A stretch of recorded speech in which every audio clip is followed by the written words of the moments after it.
Hello, guys. Welcome back to the Bound to Earth podcast, our second episode. So, I am one of your co-hosts, Trouble A385, aka Robert, and one of my other co-hosts is Anthony, aka the Combat Fighter, aka Birthday Boy, since he's had a birthday since the last podcast. Woo. Woo! Oh, yeah. No, I said woo. Woo! Oh, yeah. How are you? Getting old? Do you feel old? How old? Just a different day to me. It's a different day to you.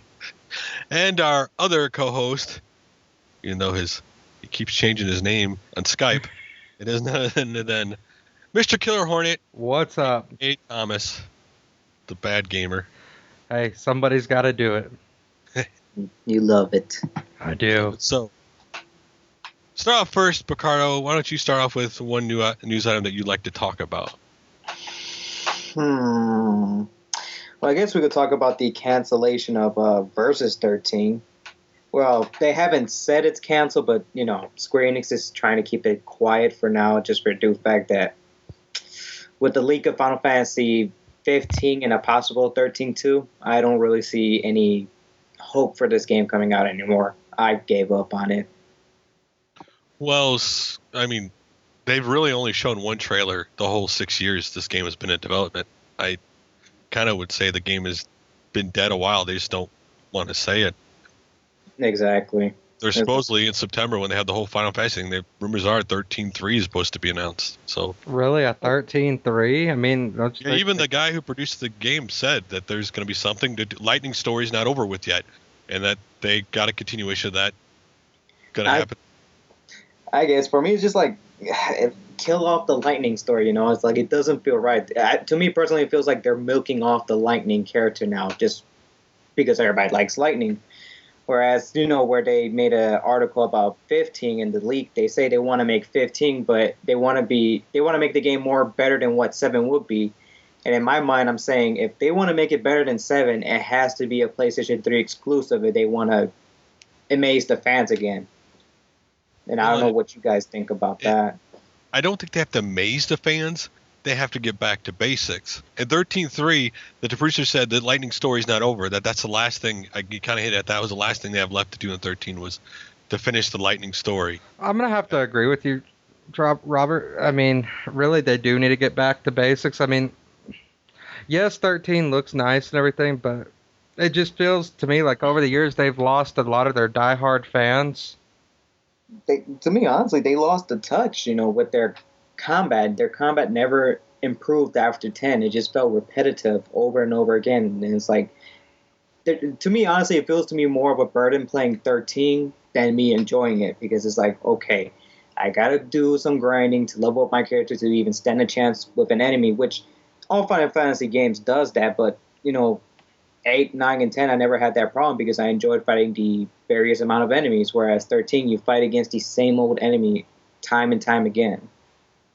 Well, for me, I'd rather just see a new Final Fantasy game rather than a continuation like 10-2 or 13-2 myself. Well, Yeah. I think really the truth of the matter is that when it comes to Final Fantasy, they hit 7, 8, 9, and 10, and that was their stride. And now they don't seem to know what they're doing with it. It's like, okay, we're making like 13. It took so long for that to come out this generation. We weren't supposed to get one Final Fantasy number this generation, and here we are, just 13. Kill off the online MMO things, and then we'll be okay. Yeah, please, Square, kill off 14 online. Please do us all a favor and kill it They're off. not. In September, they're supposed to unveil 14 version 2. They're not going to give up on it. Let's hope it don't fail. 11's still populated, so they're not going to kill off 14. Oh, I got no problem against 11. It's just a 14. When that thing first came out, that was just horrible. I just wish they wouldn't number the MMOs as in the series, but again, they have the single-player games. They just seem to have lost. They're more worried about what it looks like than worried about what the content is. Yeah, the content. Well, That is they have the a big great- problem. 13 has an unbelievable great battle system. That's just everything else that's the problem. The story just seems more half-assed to me than anything for 13. Yeah, it's just. I mean, I didn't play 13. My wife did. I watched her play through the whole game, and it was like, it looks an unbelievably beautiful game to watch graphically, and it's just the characters are just generic. Exactly, a bitchy, whining kid, a solo female badass girl, a dumbass douchebag of a husband. Where else? Well, it's funny because you look at Square's other series, Dragon Quest, and that series is great to me compared to Final Fantasy. To be honest, I never played any Dragon Quest game except for 8, so I'm out of the loop. Okay, well, I played Dragon Quest when it's called Dragon Warrior, and I played 1, 2, 3, and 4. Yeah. Somebody else told me that the timeline is different, so for you to understand it, you have to play like Dragon Warrior 3, 1, and then 2 to understand it. Yeah, it skips around. And then 7 was the time shift traveling game, which few people played on the PlayStation 1 because it came out so late. 8 was really where people came on board because 8 was an awesome game, and then 9 on the DS is also great. And those are the ones I want to get into, the DS ones. I don't know what 10's going to be like as an MMO and how that's going to work out, but it's supposed to come out on the Wii, right? Yeah, it's coming out on the Wii. It's exclusive. Nintendo got exclusive. Well, that's cool. Nintendo's bringing them out, by the way. In case you want to know, 9, Nintendo brought out 9, Nintendo brought out 10 over here. Square didn't bring it over here. Well, it seems to be like the Dragon Warrior is doing more better than what Final Fantasy is doing right now, which is kind of ironic. Yeah, Dragon Warrior's kind of got its thing in Final Fantasy, yeah. I mean, around 9, Final Fantasy got stuck on graphics and has kept it up ever since. Yeah. It just seems like I've kind of noticed that Dragon Warrior has always been more popular in Japan than Final Fantasy, from my understanding. Shit, it's as popular as Monster Hunter. Yeah, the you might call it unofficial story is that the Japan government asked Square to move it to not during the weekday so that kids wouldn't take off of school to get the game, and that they switched it to a weekend release date so that since it's so popular over there, it's like what everybody plays over there. Yeah. That's pretty cool, for them to ask them that. Yeah. I guess I don't know why Nintendo releases their games Sunday over here, but I would assume that would be their philosophy, that Sunday is a weekend and it doesn't interfere with anybody's schedule. But more than likely, yeah. Okay, Thomas, so what is your topic? Can I say something real quick? Go ahead. Sure. Shout out to Third of Clubs for making the background for our YouTube page and our avatar for our YouTube page. Yeah, thank you. Check his page out in the description. It is an awesome. Yes, it awesome. indeed. It's awesome.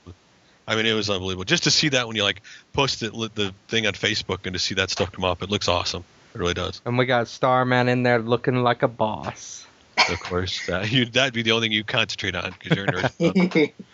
All right, I guess I'm gonna lead us into my topic discussion, and I guess I'm gonna have to go ahead and go with the Ouya. Oh yes, the thing everybody's talking about. Good or bad? I mean, what is everybody's opinions on it? Well, I mean, it's funny because it's only got all the attention because of the deal with the Android aspect of it. Cell phone stuff is really popular. If they had said we're going on whatever regular old platform, I don't think people would be paying attention to it. I think all the techies have joined on board for this because of that reason. I mean, the funny thing about Kickstarter to me is that you get this thing if it ever comes out. There is no guarantee this is coming out. And right. Number 2, it doesn't matter what it could potentially do. What are the games going to be like on this game? And it all depends on what the games are going to be. I mean, are they all going to be Android-based games for it? Supposedly? Android, cell phone-like based stuff. Well, to me, in my opinion, that doesn't give you a whole lot to work with. Well, it's going to be like a thing that, it goes to your TV and you're going to have 2 controllers. The thing is about it, if this is only a $100 system, it ain't going to be that powerful. Yeah. What is it going to give you? I mean, I know a lot of people are rushing out because it's funny because everybody's against digital. They want physical copies, but yet something like this comes out and they all run to it. Right. Like, it's kind of ironically. What are you going to get out of it? I mean, yeah, I enjoy games on my iPhone like anybody else, but that's like 15 minutes and then I'm done. It's not something I play all the time.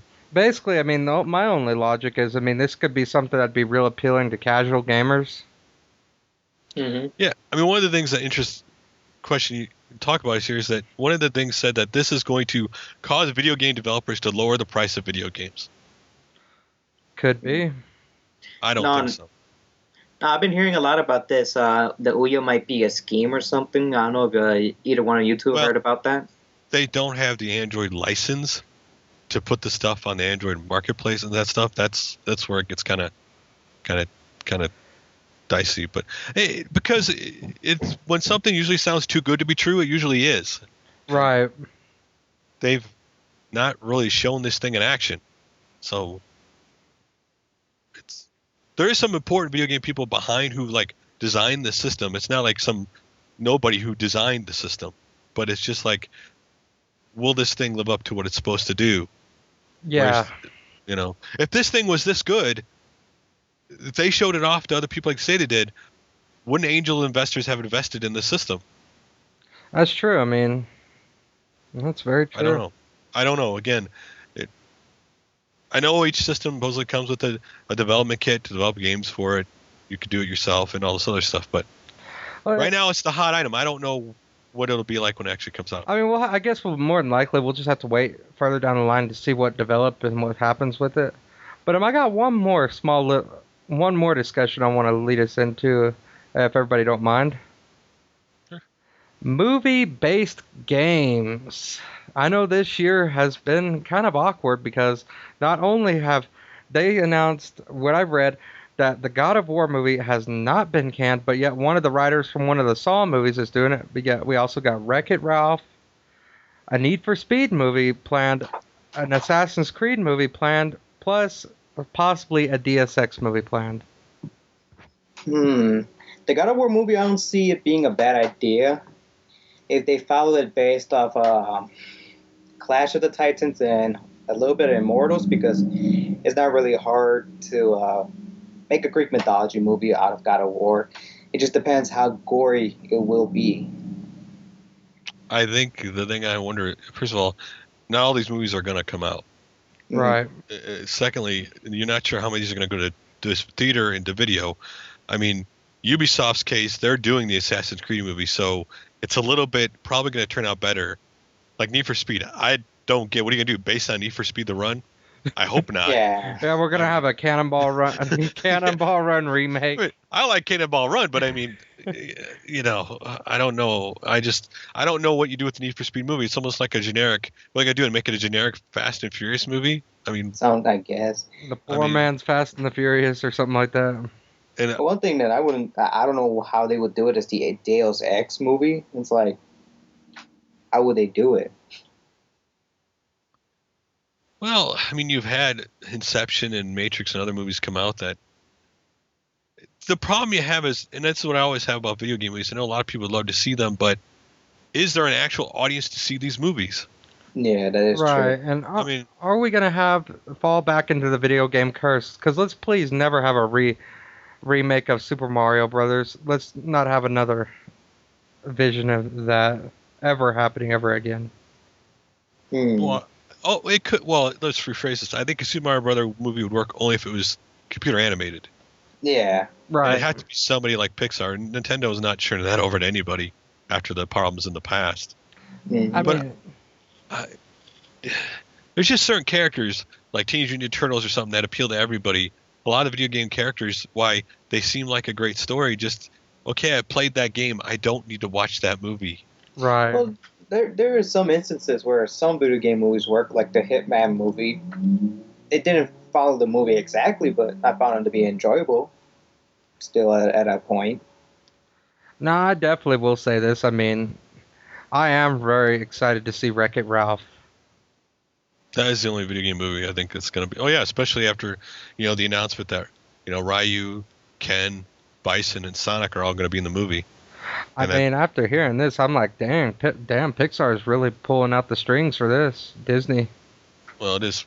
Yeah, I mean, in that they're even basically voice characters, people for Bison and Masters and Ryu. So it's going to be, it's going to basically a video game kind of homage movie. I mean, so it'd be interesting to see when it finally comes out or if the movie lives up to the hype. Right. They need Starman. They need a Starman to appear in the movie. I don't think that's going to happen. I do think you are going to see like characters and real quick scene here and there, in this movie. I do think you're going to see that as a cameo. Yeah, you they just put also go, Starman in the movie. Nintendo going to flag for copyright. Nintendo, I think all the other companies will flag for copyright. Well, they got Bowser in there. It's not that hard for them to put it in there. It's just one of those things where you'll see a quick scene and also, hey, do you see that character from that game or whatever? I mean, they could do a lot of that with that game if they want to. Right. If it does it right, I could see it as like what was that movie? The one with the two kids, The Wizard, I think it was called. Right. Yeah, I know what you're saying. Yeah, it could be like a Wizard 2.0 down the. Disney has already kind of played their hand because they even said they see Wreck-It Ralph as a video game franchise and stuff. So they've already kind of hinted that they're looking more than just a movie for this more than just a single movie, that there's more they want to do with this character and the world. Yeah, and Disney's not stupid when it comes to business. Which, by the way, Wreck-It Ralph is in the new Sonic and Sega All-Star Racing Transform. They announced that. Nice. So yeah, that character is going to be out there. Well, and Disney made the 101 arcade machines of that game. Right. So. Well, let's go ahead and move on. Trouble, what would you like to discuss?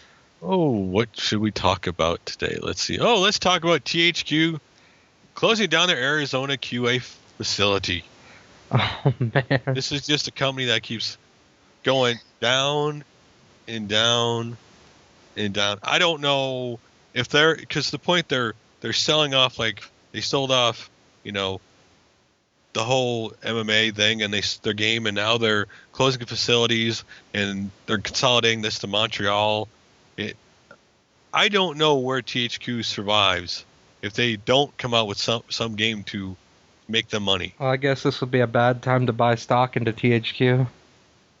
Well, I think the only game that could possibly might save THQ is Darksiders 2, depending how well that game will sell. Depending. Because, as you know, everybody's hyped up for the game, but if this game doesn't sell well, pretty much say goodbye to this game franchise like Prototype, because the company is going to go down. The only two games that I see actually helping out THQ at the point is WWE franchise and the Darksider game. That's the only save that they have. It is kind of sad because they have actually come out with some decent games lately that this is happening to them. It's just that, I don't know. See, once you get in a financial slide, I don't know if you can reverse it. I mean, how many copies does Darksiders 2 have to sell for them to stay around? Yeah, it could be a possible another backlash of, what was that company called too? Made Kingdoms of Amalur. Oh, you're talking about 38 Studios. Yeah, 38 Studios. I mean, do they really want to put themselves in a situation where this game has to sell this many copies to make a profit? Well, Midway, I think I'm more reminds me of Midway, where Midway just slowly died. This is like THQ to me, like Midway. They're just slowly dying.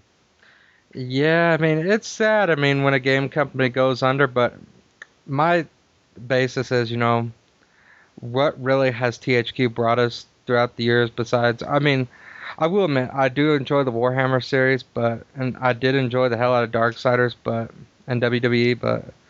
I mean, I like WWE. I had fun with Homefront. It's not a bad game. It's just... WWE is also one that has to do well for them. I mean... Right, I mean... Especially... This could be their last WWE series, because I heard a rumor that they've actually lost it. I don't know. If they do, well, it sucks, but then this is going to be making us wonder, what will WWE do now with their games? Who are they going to give it to, or are they going to do it in-house? Well, last decade, WWE and THQ have had a tumultuous relationship with games. I mean, WWE even sued them at one point. So... I mean, THQ has already lost the UFC franchise to EA. They sold it. They sold it. Look at it. They weren't pretty much, AAA selling games. Only the hardcore UFC fans actually bought those games. Well, that's the problem.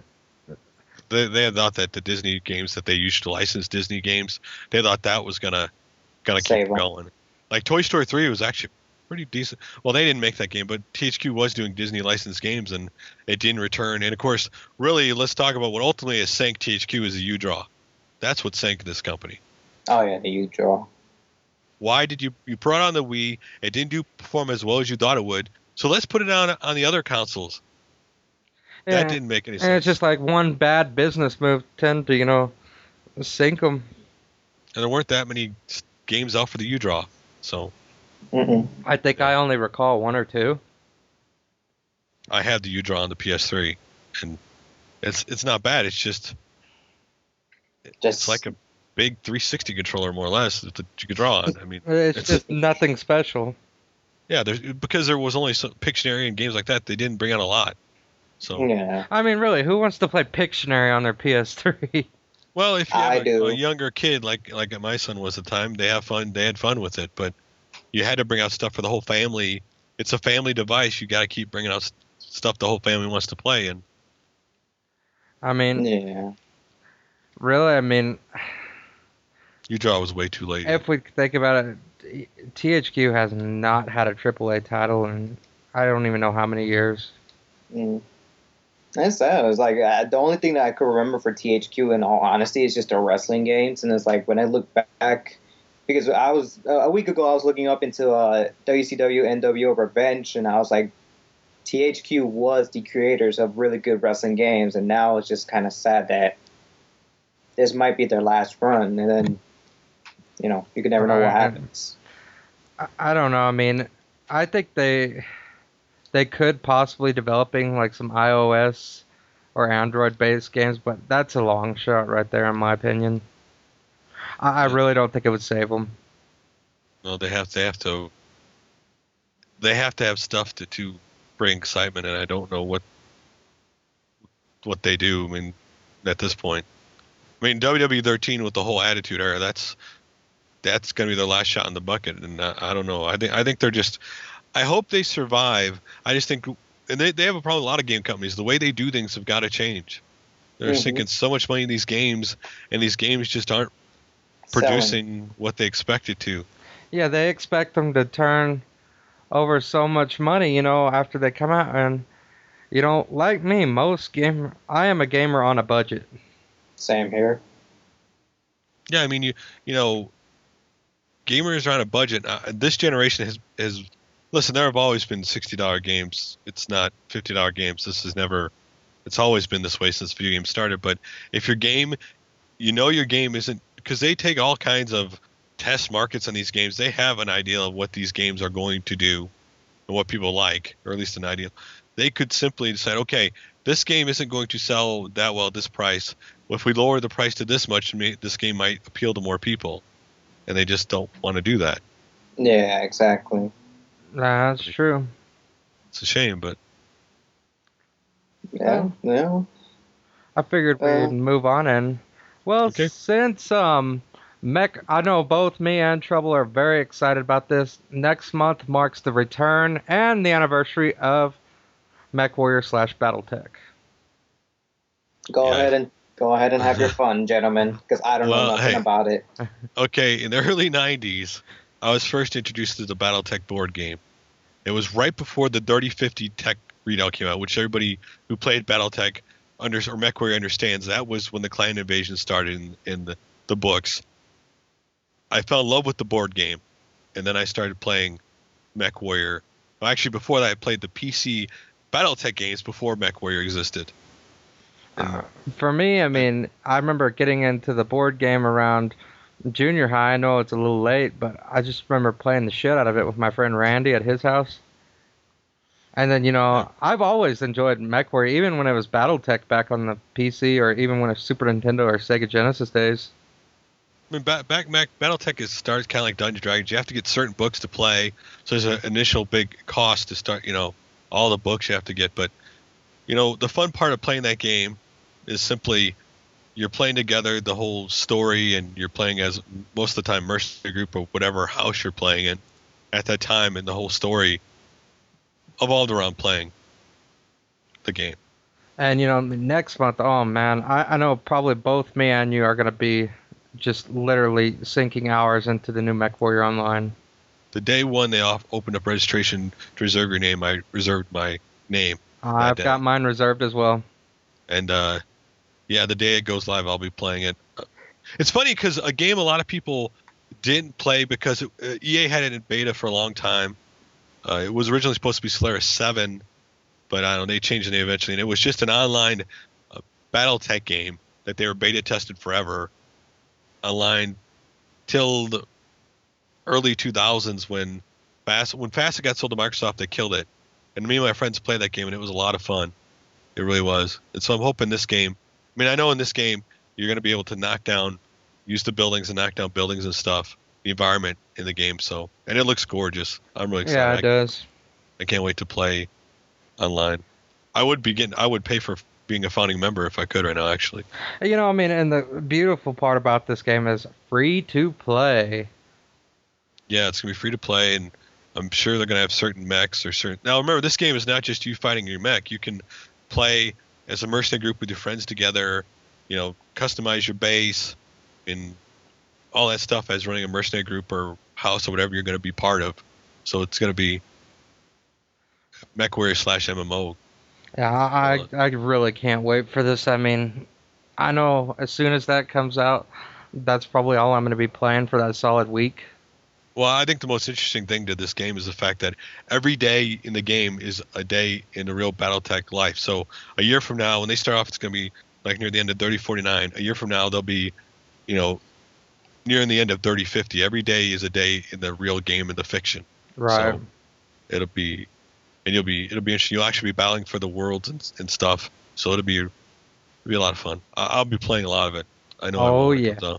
And that's to let all of y'all in the audience know, whoever listens to this, is that yes, it is gonna be free to play, and if you're interested, make sure and check it out next month. I mean, but not only is this not only the BattleTech new MechWarrior game, I believe we're also getting 2 more later this year. Correct, Trouble?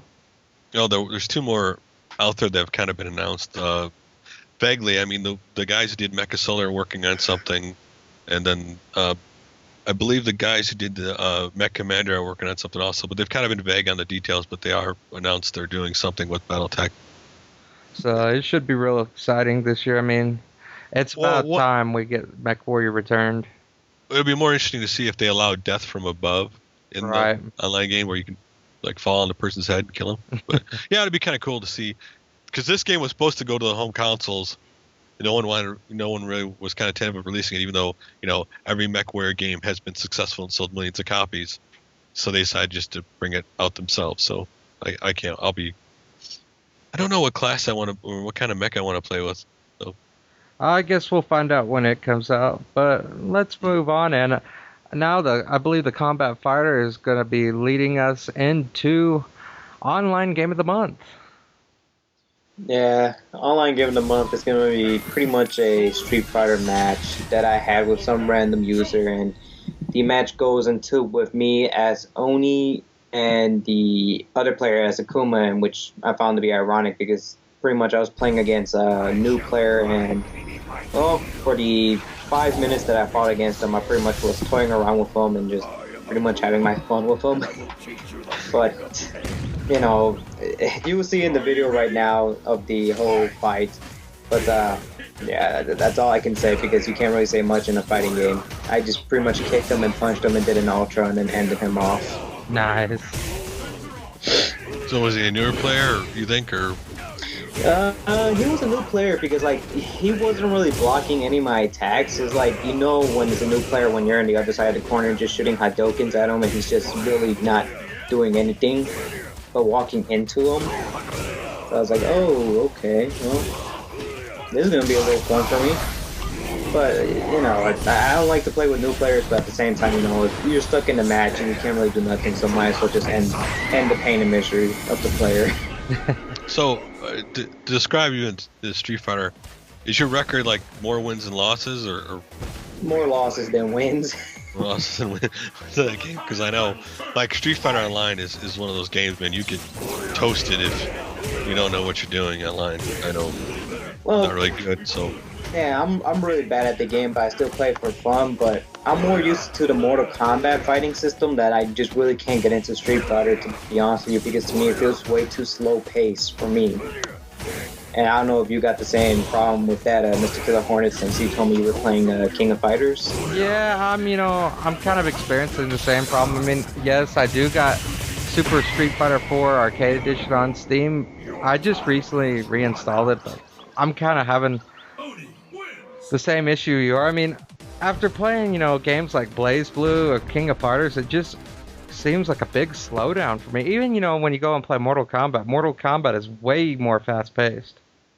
Yeah, I think just for me personally, it's just like I'm way used to the King of Fighters game, so I'm used to speed, just running up to the opponent and just having a good beatdown, and at least your health bar doesn't go down quickly. But where it comes to Street Fighter, you gotta pretty much like strategize your attacks. Where I don't like that type of fighting games because it's more boring for me because you just gotta pretty much wait for your opponent to do something, whereas both of you are constantly trying to outbeat each other, and just Right. for me, the slow pace is just not working for me for that game.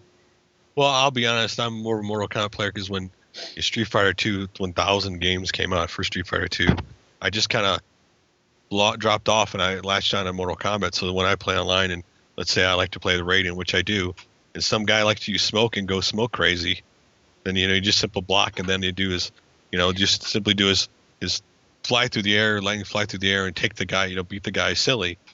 The Superman attack. Yeah. Though they've kind of made Jax more powerful now, but I mean, I don't know. I haven't seen any much Jax players playing it. To be honest, I've just been seeing more of these Smoke, Noob Saibot, and Scorpion players. I love the whole Scorpion. Actually, they did a good job with this Mortal Kombat. I do have to say that they did a really good job with the Stark mode. I didn't think it was going to be this good. I know I should probably shun myself, but I have yet to play the new Mortal Kombat. You should hit yourself. I know, I really should. That is the single best story mode in any fighting game I've ever played. Period. Yeah. Well, what the interesting thing now is that NetherRealm Studios is now working on Injustice.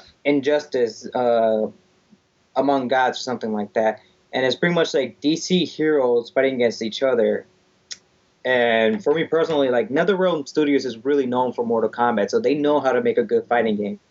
The question for myself that I'm pondering is, how will they do the ultras in the games? Because superheroes can't technically kill villains, but they could do something where as they beat them down.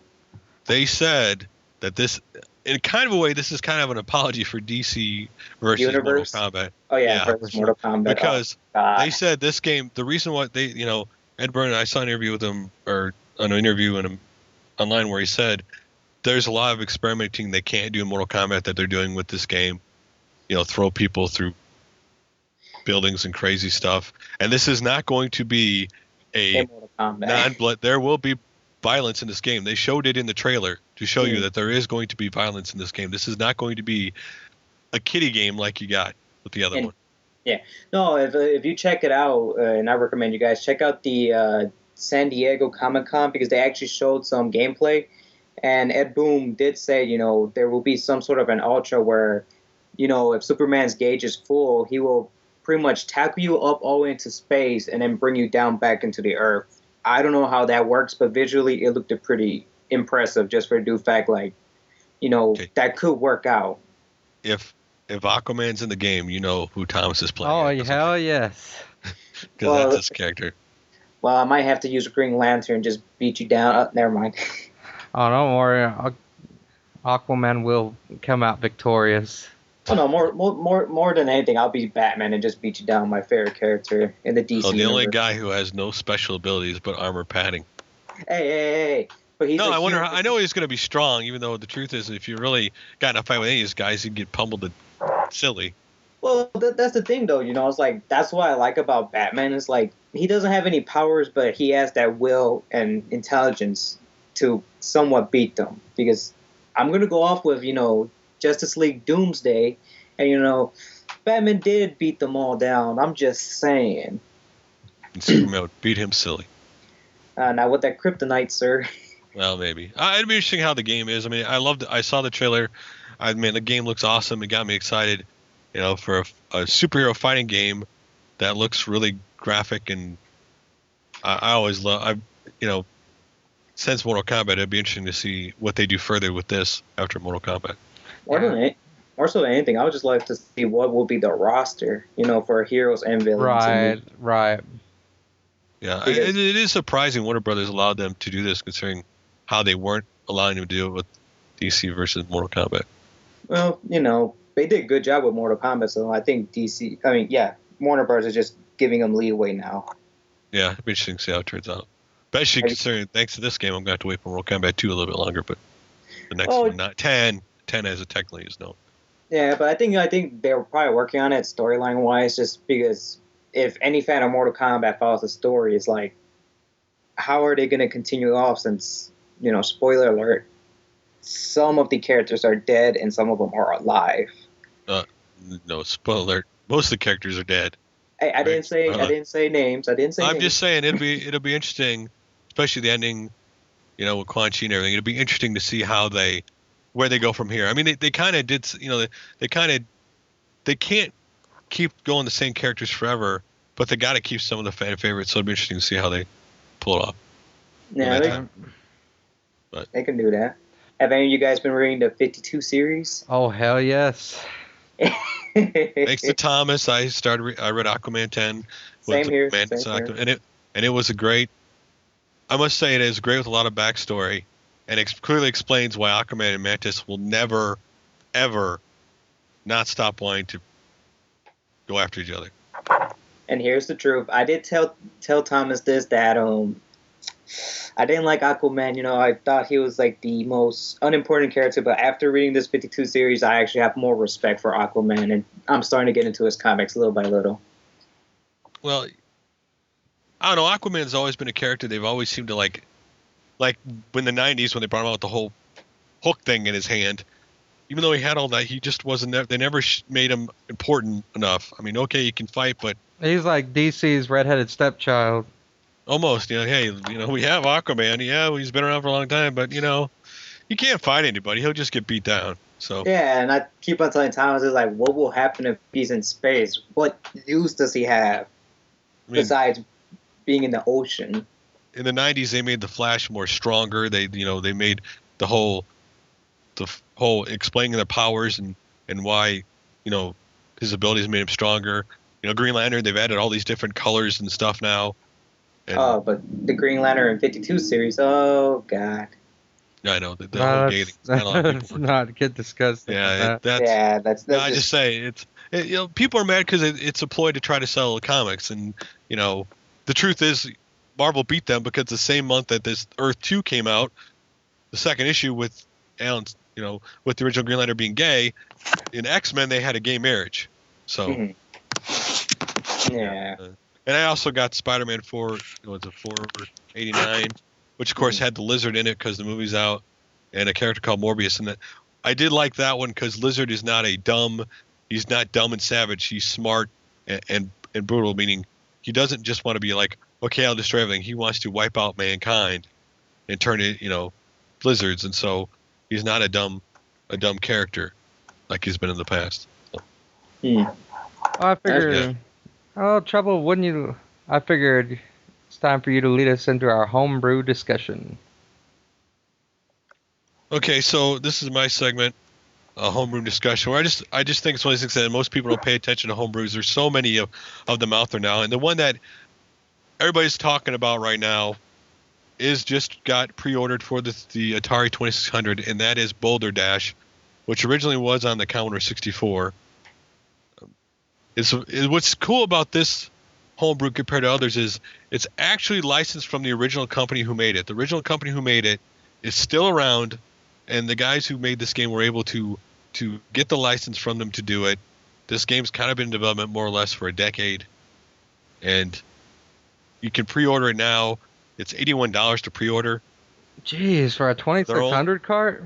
There are only 250 copies of it being made. Like you shouldn't be surprised if because this is a repo cart, right? These guys did not. These guys made this game for the 2600. There's even on Atari Age. There's actually technically for the more savvy guys. There's actually a demo you can actually how to put it on a cart playing on the 2600. It's actually out there, but that's the link. The cover for this thing looks beautiful. It really does. But again, it's a 2600 game, so you can't. It's not going to graphically look impressive. It's just now they're finding ways to do things with the 2600 they were intended to, and I find it interesting. I mean, that still to this day, I mean, people are making homebrews for the NES, the Dreamcast, Commodore 64. Yeah, well, I think it's cool because actually it makes it even harder for someone if you're like an older school gamer like me. I want to get a homebrews because I love those older systems, and I don't necessarily have to buy a brand new game if there are newer games coming out from my older systems. I could talk about a couple of homebrew games that I actually enjoy. Like, I don't know if any of you guys heard of the Beats of Rage games. Yeah, I've heard of them. Yeah. Yeah, those are a couple of games that I've been getting into, and they're hard as nails, but they're fun in general. Just for the fact it's just an old school side-scrolling beat 'em up, and it's just like they put in different characters. Like the one I've been playing was Resident Evil style, so I'm like Leon, and I'm beating against a whole bunch of zombies, a whole bunch of tyrants. Some zombies that you don't even know, and you're just having a good time because you're using a gun, shooting off the zombies, and having a good time playing with that one. I mean, when the whole Retro Gaming Expo in Las Vegas happens there this year, that's when usually a lot of homebrew games are going to be like announced and shown off.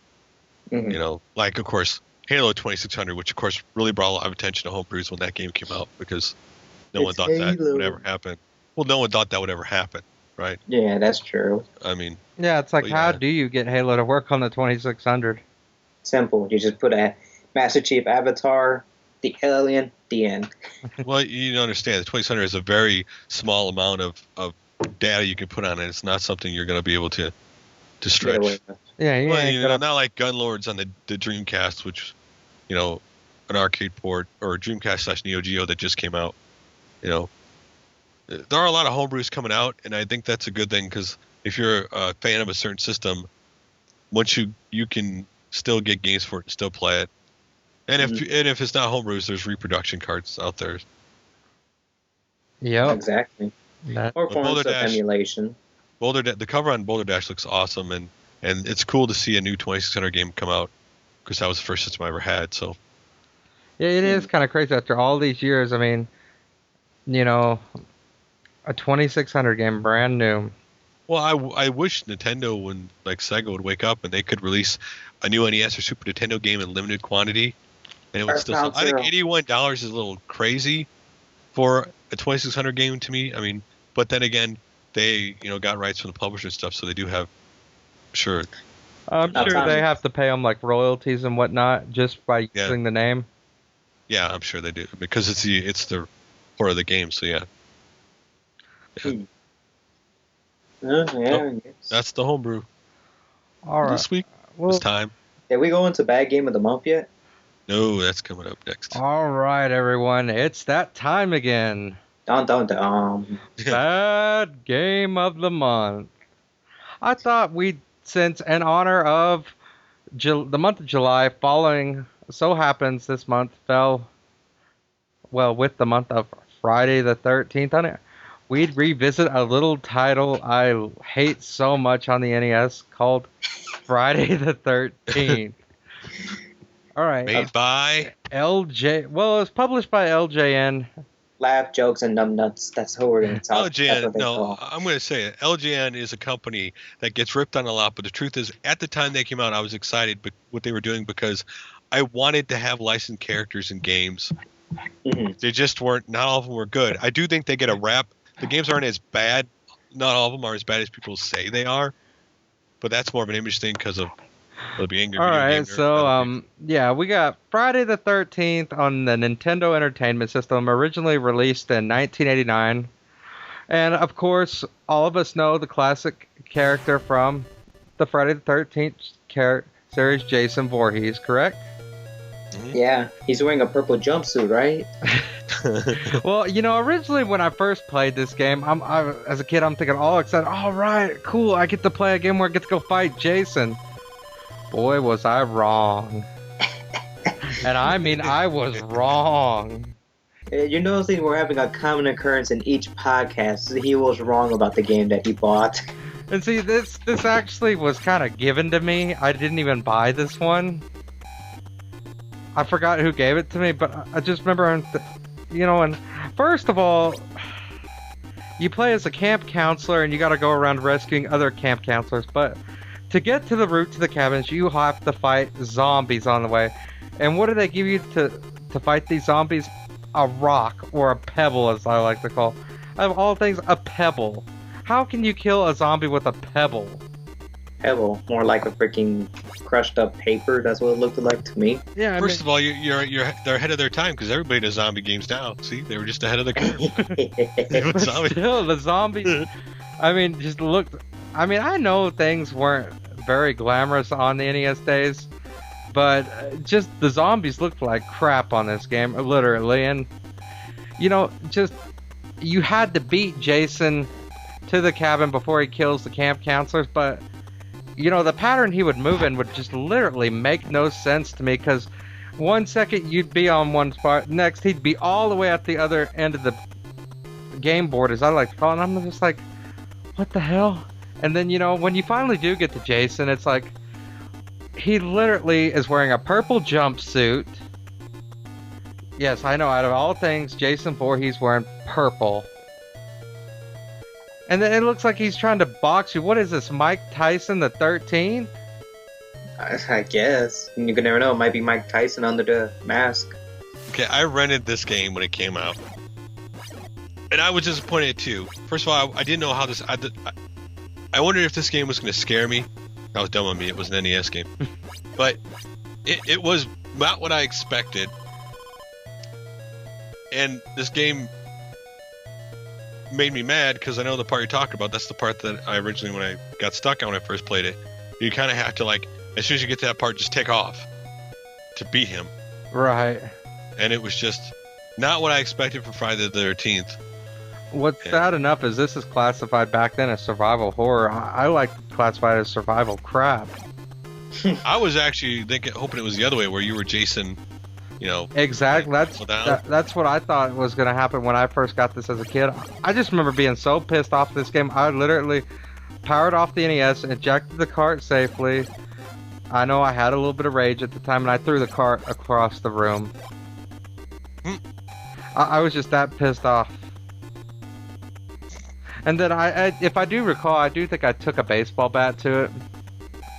Did you tap it slightly? I gave it a love tap.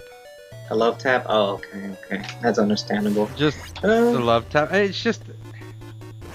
I guess but ironically, I hate this game so much, I kind of still like to play it.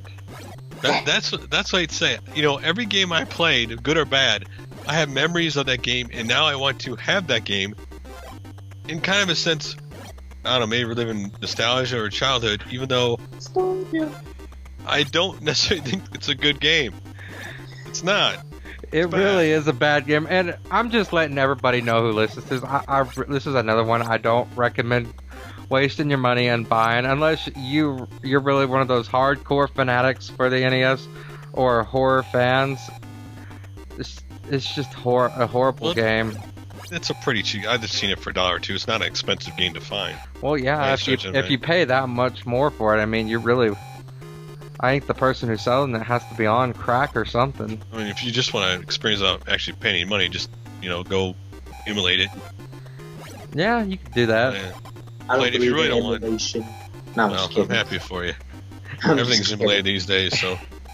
I mean, like you said, at the time, I mean, they were trying to experiment with a lot of movie-based games. I mean, and 9 times out of 10, it was bad. Yeah. Yeah. But I mean, still, I mean, no matter how much I hate this game, I will admit this. It is a part of gaming history. It will go down in my books as one of my most hated games. Most hated games? Are you sure about that? I don't want to call it my most hated game, but I mean, just call it down to games that I wouldn't put down on my list of games that I'd call good, but I wouldn't call it the worst games I've ever played.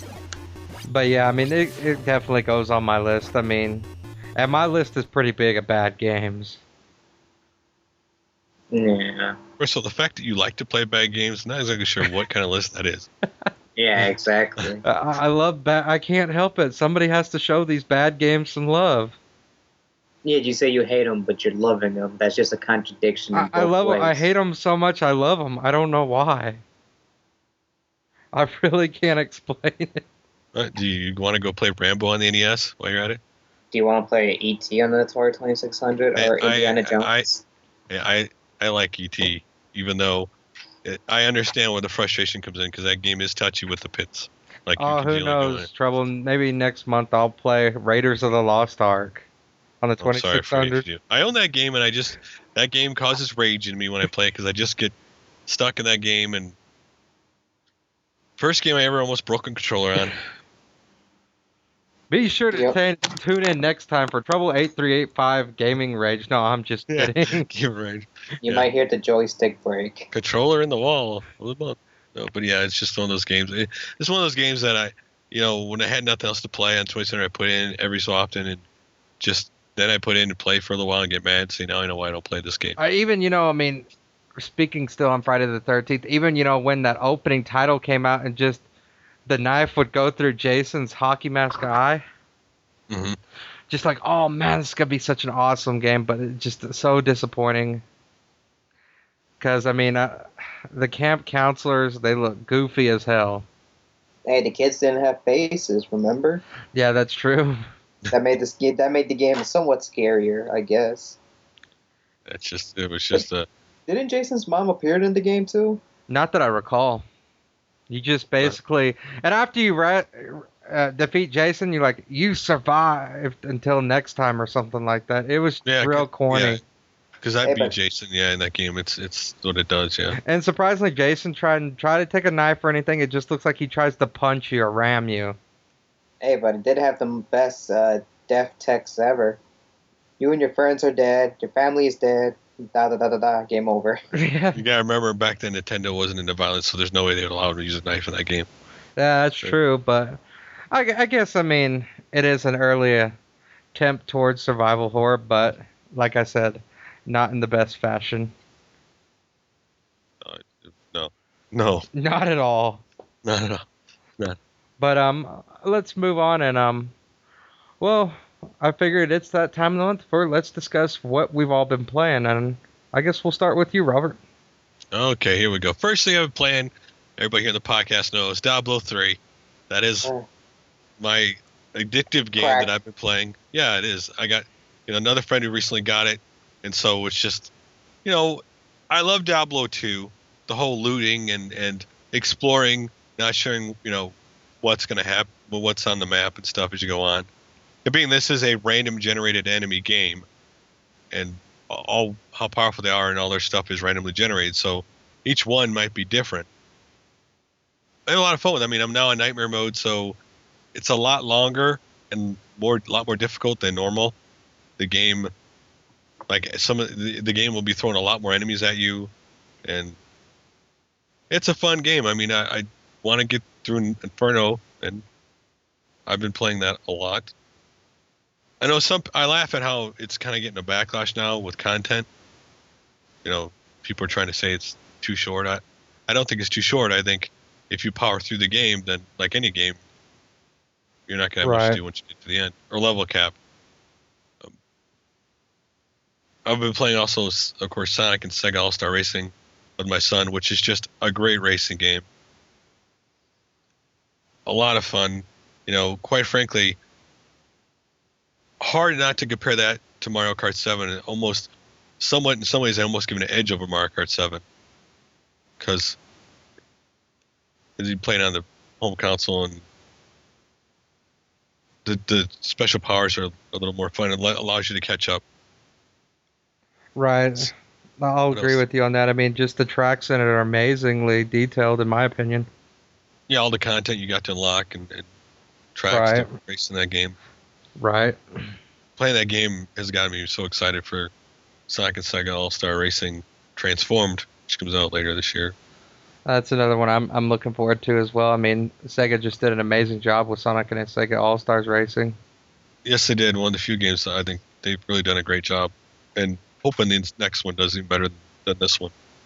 And of course, I tried your game that I have that you love, and that is Resistance. Yes. I tried some of that, the first mission or so, and it is a better shooter than I thought it would be. I thought it would kind of, because it was like pretty much a launch title, I thought it would be like clunky and stuff, but it's not.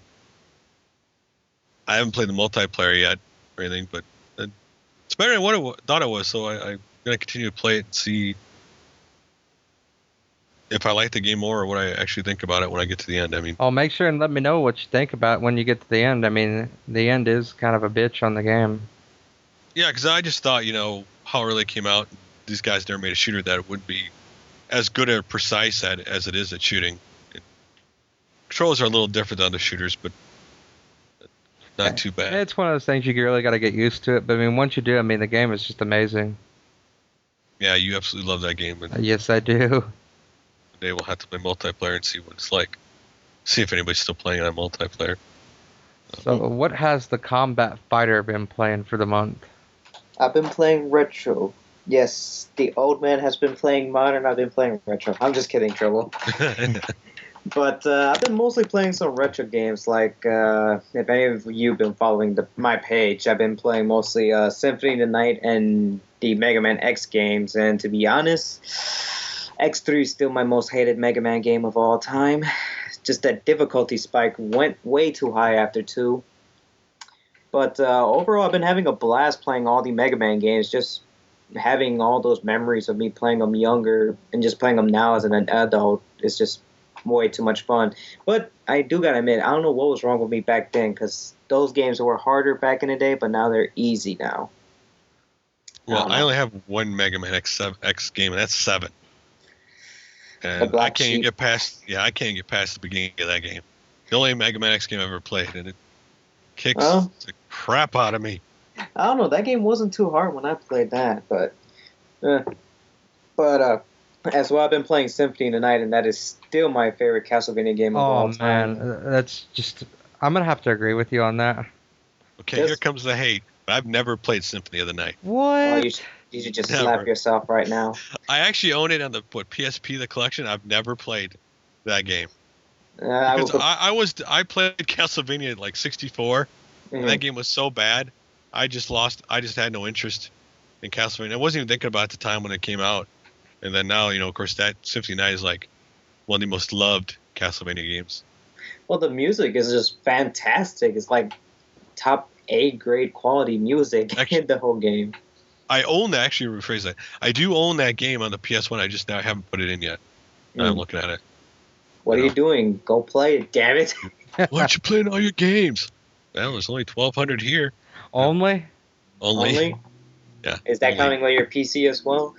No, not yet. I don't think it is. Not yet, no. And that's going to be put aside because, of course, I just bought Arma 2, and I'll be playing the DayZ mod, so that'll be probably sucking up my time, too. And also, I've been mostly playing the God of War games, just, diversing my games here and there, just trying to keep myself entertained. But that's mostly I've been playing. What about you, Mr. Killer Hornet, the King of Hornets? Oh, well, I've been kind of doing a little bit of mixture of both retro and modern. Kind of went back and played Mighty Morphin Power Rangers on the Super Nintendo and Sega Genesis. Yes.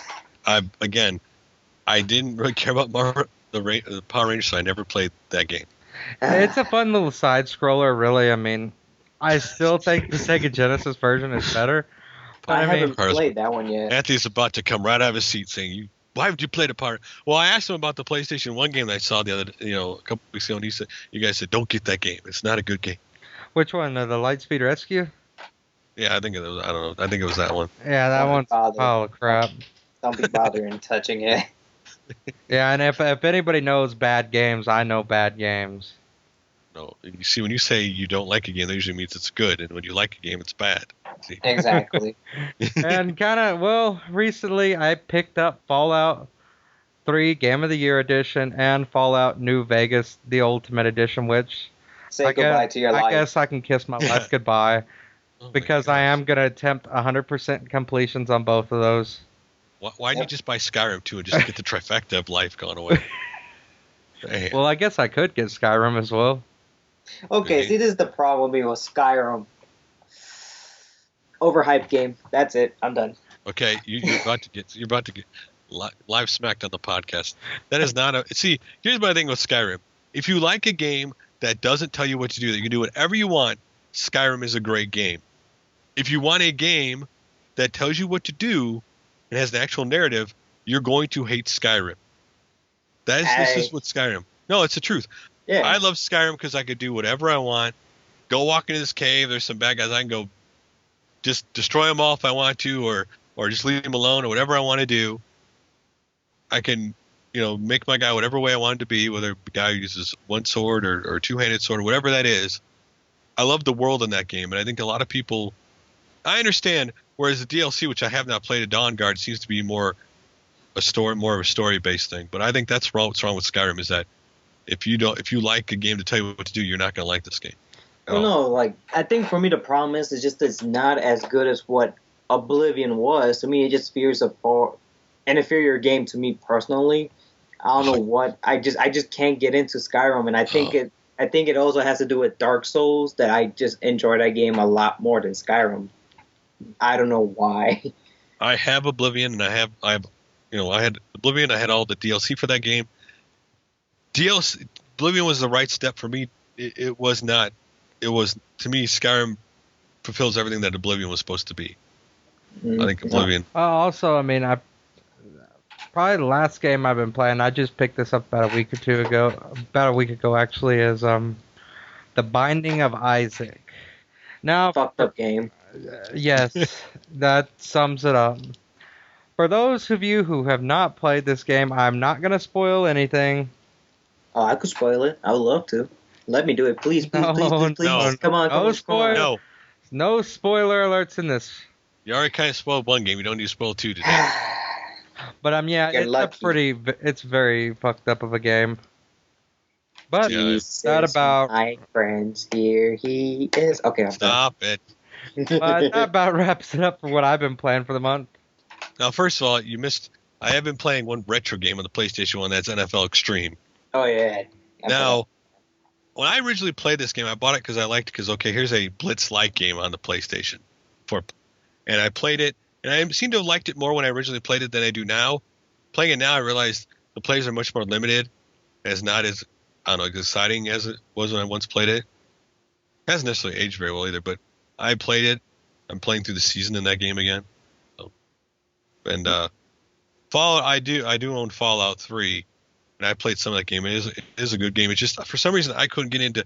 I got more into the fantasy of Skyrim than I could get into a whole post-apocalyptic world in Fallout 3. I guess it's just a matter of preference for everybody. Yeah, I haven't really touched New Vegas yet. I own it too. So, but yeah. Well, would anybody like to say anything before we wrap things up for the evening? PlayStation All-Stars. Jack and Daxter and Cole McGrath has been confirmed. Yes. Right. Yes. No Jack and Daxter know me touching that game is all I gotta say. Thank goodness I added those characters. Well, the interesting thing is what final boss they're going to put into the game, because they said it would be a PlayStation 1 final boss, but don't know who. Okay, well, let's go with we could probably narrow this down to simply, what is the PlayStation 1 game that everybody thinks of on the PlayStation? Final Fantasy VII. Metal Gear. Crash Bandicoot. Castlevania Symphony of the Night. Spyro. You're talking, okay, when people talk PlayStation, they're probably either going to talk Metal Gear Solid or Final Fantasy VII. And I could see somebody from one of those two games being the boss.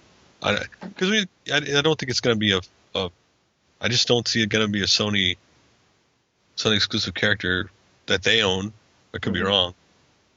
Oh, they could always put Kevin Butler as the final boss. No, that'd be stupid. No one's everybody's gonna be like, what is he doing at the end of this game? Again, it looks like a great game.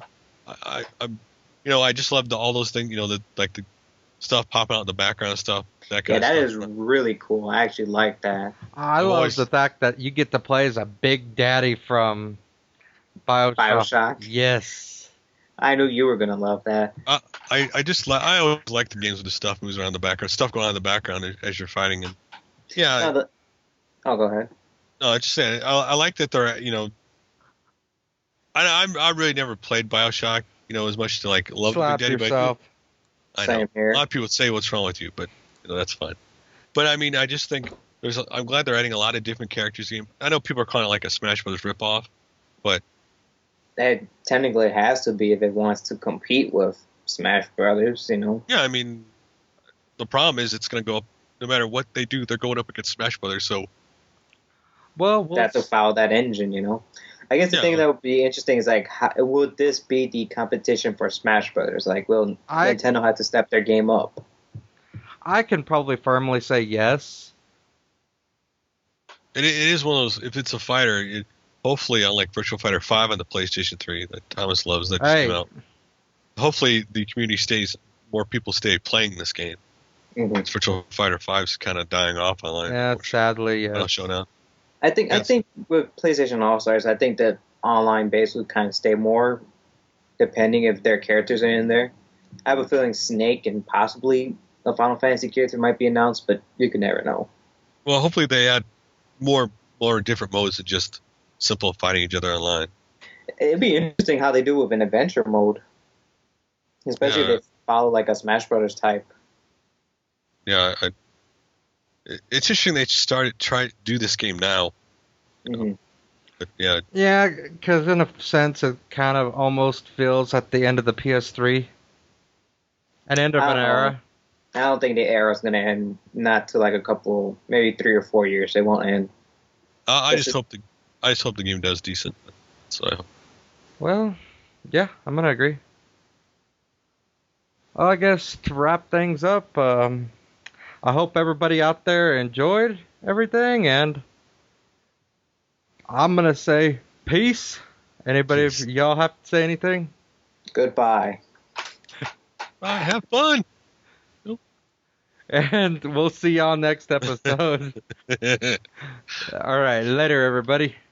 Later.